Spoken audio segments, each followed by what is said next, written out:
Chapter 23. Bullet-like, Dodge raced headlong through the kaleidoscopic glitter of the crystal continuum. Yeehaw! Woo!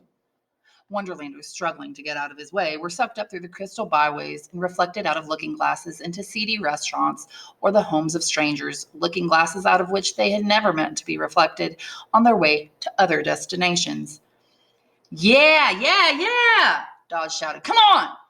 4 glass eyes were chasing him. They looked like ordinary Wonderlanders except for the implants of reflective, colorless crystal in their eye sockets. An artificial race with enhanced sight, strength, and speed. Glass eyes were built for hand-to-hand combat, and they patrolled the crystal continuum with orders to annihilate anyone suspected of being an Elysian. Their patrols had effectively limited rebel mobility, but all but choked off a major channel for rebel communications. Handheld looking glass communicators had never been viable for anything but short, cryptic intelligence reports, as dispatches could be intercepted by anyone at any time. The most effective means of sending and retrieving sensitive Elysian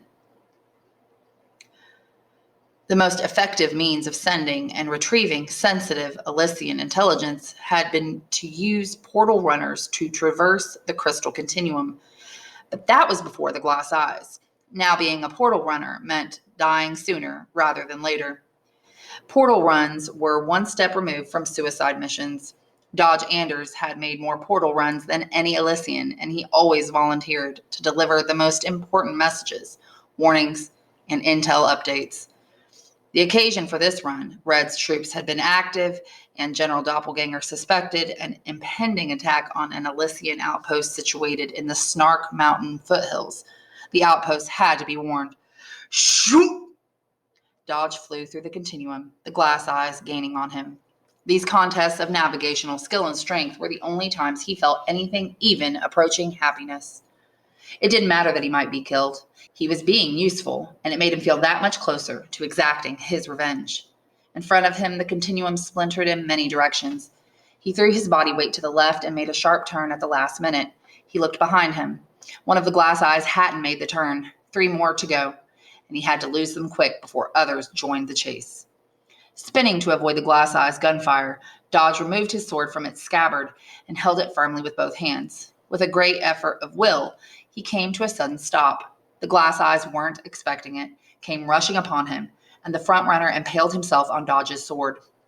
Before the 2 remaining glass eyes could regain their equilibrium, Dodge relaxed, surrendered his body to the pool of the nearest looking glass, and was sucked up out of the continuum, reflected out of glass in the lobby of an apartment building.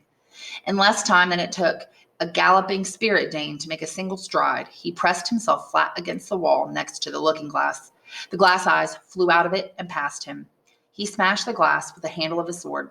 As fragments of mirror scattered and fell, Dodge squeezed his entire body back into the continuum through a reflective sliver no larger than a Jabberwock's toe, a feat the glass eyes hadn't mastered, for when they tried, they couldn't get their entire bodies into the continuum, only those parts that had been reflected in the fragment.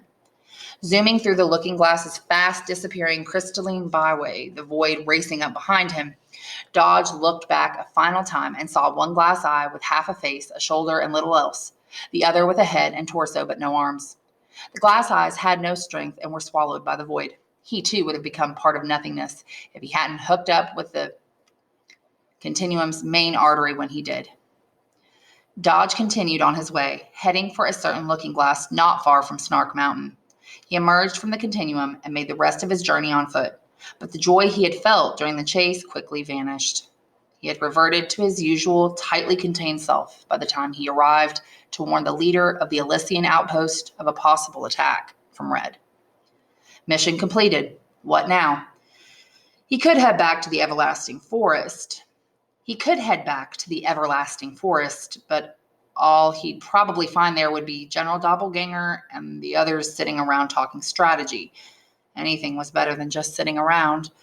So he risked an extra portal run, emerged near the Whispering Woods, and passed through them to the Pool of Tears. He came here every once in a while, stood on the cliff overlooking the pool, thinking about the life that had happened to him.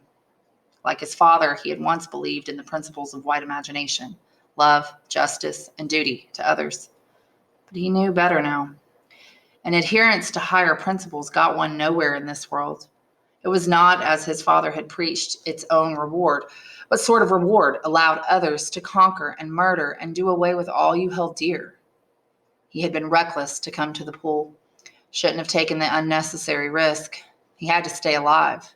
His vengeance required it.